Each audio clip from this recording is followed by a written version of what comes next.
Ambassador Danon, Mr. Jordan Sekelo, honored guests. Shalom and welcome.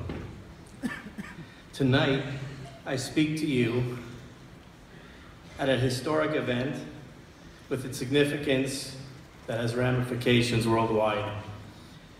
We stand here in New York City, a city called the capital of the world, but we talk about Jerusalem, the spiritual capital of the world.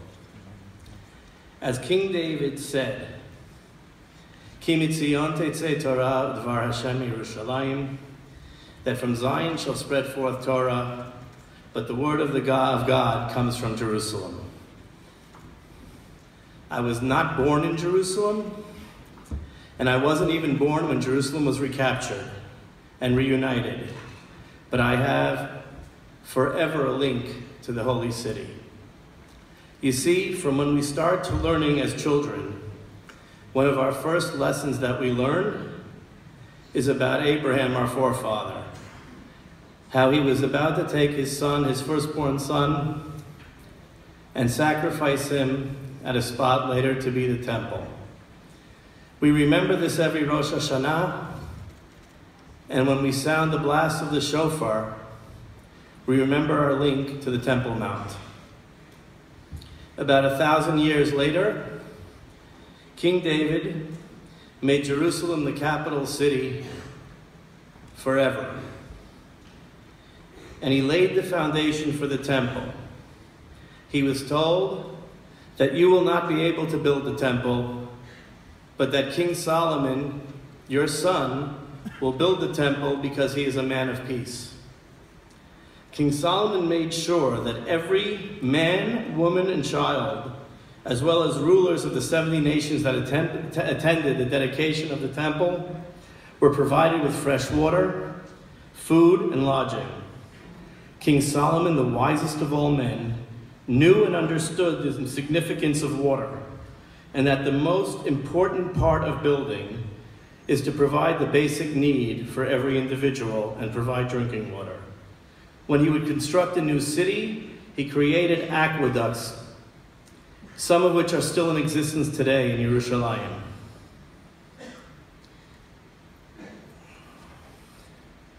King Solomon recognized that with sufficient water supplies, many wars would not be fought around the world, and people would have health and prosperity.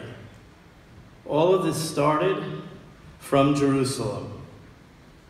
3,000 years later, our company WaterGen shares the same mission that King Shlomo HaMelech did, King Solomon had. Provide water for all. WaterGen strives to provide a global availability of drinking water and accessibility of water to all. Our goal is to make sure that when we battle disease, Israel technology is on the forefront, and a technology that people cannot live without. As the prophets say in Jewish history, from Jerusalem there shall always be peace. In addition, tainted water causes the death of 1.7 million children a year. Many of these diseases come from not having adequate drinking water. WaterGen's mission is to improve the quality of life for everybody around the globe.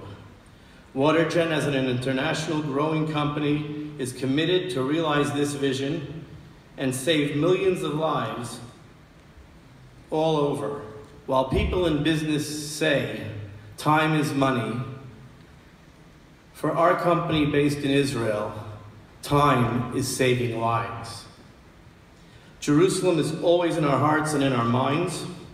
3 times a day we say, V'sechazena einenu b'shuvcha l'tzion berachah. And we say, Yerushalayim Ir Hakodesh, Jerusalem, our city, shall return with mercy. On Passover, as the ambassador said, we say, L'shana haba b'Yerushalayim, next year in Jerusalem, rebuilt. When I was a little child, I was able to hear from an individual, a patriot in Israel, Mr. Moshe Segal. For those of you who don't know who this patriot was, he was imprisoned for blowing the shofar at the Kotel in the 1930s every year on Yom Kippur. He used to tell us stories and exclaim and teach us about the love that we have to have for Yerushalayim. My familial link to Yerushalayim, as the ambassador spoke about the throngs of people that came in 1967. My father was a chazan at the Tzemach Tzedek synagogue, the only synagogue that remained that was not destroyed by the Jordanians on Rosh Hashanah. My mother was there for Shavuot with my father in 1967, and may have been one of those people, was from the first people that lit Shabbat candles in the old city of Jerusalem. The candles for Shabbat and the Chag always symbolize peace. Coming back to Jerusalem in 1967 and lighting the candles that symbolize peace.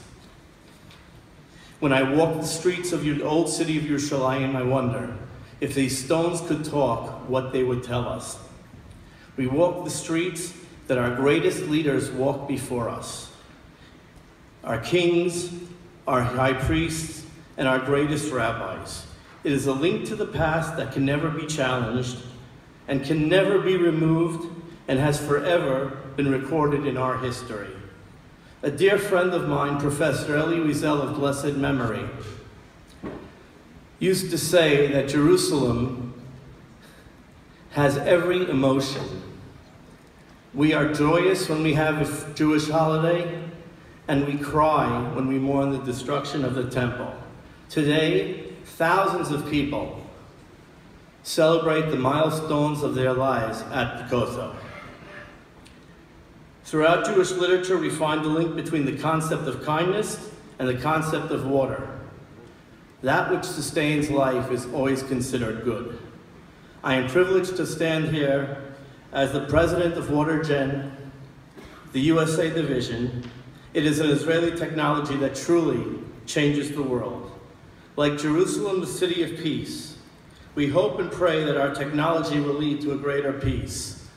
On behalf of our board and all of our staff, we want to take 1 minute while we speak here and recognize and cherish the memory of those brave and heroic soldiers and individuals who fell fighting for the city of Yerushalayim and defending the city of Yerushalayim from the times of the temple to as recently as last week, when Hadar Malka was killed by terrorists while protecting the safety of those who wished to visit and walk freely in Yerushalayim. Their memories should always be a blessing for all of us, and their sacrifice should never be forgotten. To conclude, I was privileged to hear on many occasions the Grand Rebbe of Lubavitcher, Rabbi Menachem Mendel Schneerson. Tonight is the anniversary of his passing. He would conclude many gatherings with the fervent prayer that we will merit to see the rebuilt temple in Jerusalem, our holy city, speedily in our days with the coming of Mashiach. Thank you all so much.